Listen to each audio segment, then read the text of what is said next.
तो एक बार श्री गोवर्धन दास जी महाराज श्री गिरिराज जी से जयपुर पधारे।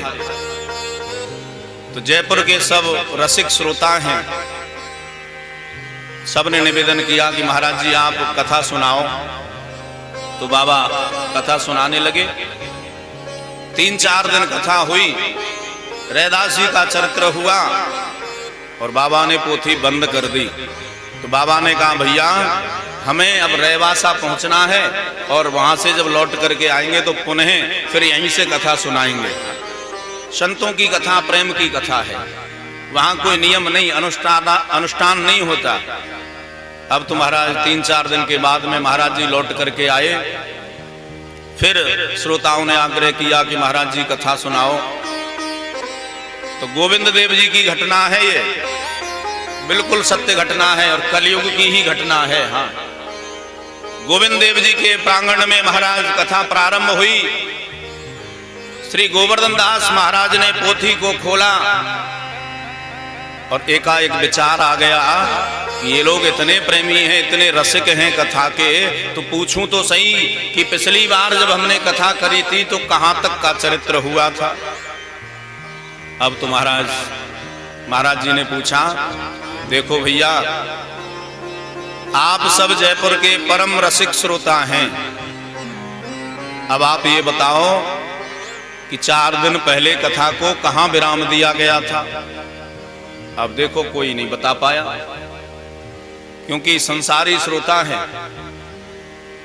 अब कोई नहीं बता पाया तो महाराज जी का मन खिन्न हो गया, महाराज जी के नेत्र सजल हो गए, रोने लगे और मन ही मन प्रार्थना करने लगे कि आज तक हम इन संसारियों को कथा सुना रहे हैं जो अभक्त हैं, जो अरसिक हैं। महाराज आज के बाद हम कभी भी इन अभक्त और अरसिक श्रोताओं को कथा नहीं सुनाएंगे।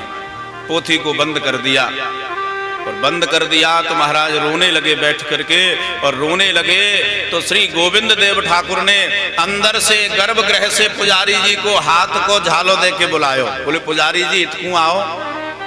पुजारी जी गए पास में, जय जय कहा बात है। बोले काम करो। बोले कहा करें। बोले आप महाराज जी को जा करके कहो कि आपने हमको क्यों नहीं पूछा, क्योंकि कथा के 1 नंबर के श्रोता तो हम हैं और ये संसारी तो 2 नंबर के श्रोता हैं। हाँ, और 2 नंबर वालों से बात करोगे तो महाराज 2 नंबर की बात करेंगे। बोलो राधे राधे। हाँ, इसलिए कथा के श्रोता 1 नंबर के हम हैं। ये बात किसने कही? बोले ठाकुर गोविंद देव जी ने कही। और पुजारी जी को कहा कि महाराज जी को जाकर के निवेदन कर दो कि अब तक चरित भयऊ रैदासा, आगिल कथा कहूं मुनि नाथा। अब तक आपने श्री रैदास जी तक का चरित्र कहा था, अब आप वहां से आगे की कथा कहिए। अब पुजारी जी दौड़ करके बाबा के पास में आए, आकर के निवेदन किया कि महाराज जी ठाकुर जी कह रहे हैं कि रैदास जी तक को चरित्र आपने कियो और अब आप आगे को चरित्र सुनाओ। और ऊपर से ठाकुर जी उलाना भी दे रहे हैं कि बाबा को हमसे पूछना चाहिए था, संसारियों से क्यों पूछा। अब तो महाराज गोवर्धन दास बाबा के नेत्र सजल हो गए, रोने लगे। मन में विचार आ गया कि पूरा जीवन निकल गया हमारा कथा कहते कहते, पर आज तक हमें ठाकुर जी का वचनामृत सुनाई नहीं दिया। अरे पुजारी जी, जो बात आपने आपको ठाकुर जी ने कही है वो ठाकुर जी क्या हमको नहीं कह सकते? लगता है हम ठाकुर जी के जेठ लगे। बोलो राधे राधे। क्योंकि ग्रामीण पद्धति में जेठ से महाराज छोटी बहू बात नहीं करती, तो लाना दिया। बोले हमका ठाकुर जी के जेठ लगे जो हमको नहीं कह सकते और आपको कह रहे हैं। हाँ, अब तो महाराज पुजारी ने जाकर के अंदर कहा ठाकुर जी से, और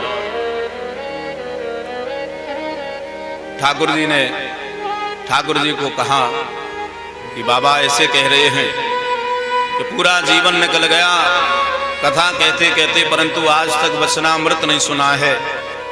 तो आप आश्चर्य जानेंगे, गोविंद देव के गर्भगृह से आवाज आई, अरे महाराज जी आपने रैदासी तक का चरित्र कहा है, अब आप आगे का चरित्र सुनाइए। वस्तुतः कहने का हमारा भाव यही है कि कथा के श्रोता और वक्ता दोनों ही ठाकुर जी हैं। बोलो राधे राधे। इसलिए ये बात क्यों कही जा रही है कि कहीं हमारे मन में अभिमान ना आ जाए कि हम करा रहे हैं, हम सुन रहे हैं, हम कर रहे हैं। नहीं, ठाकुर जी कराने वाले, ठाकुर जी ही करने वाले, ठाकुर जी सुनने वाले और ठाकुर जी ही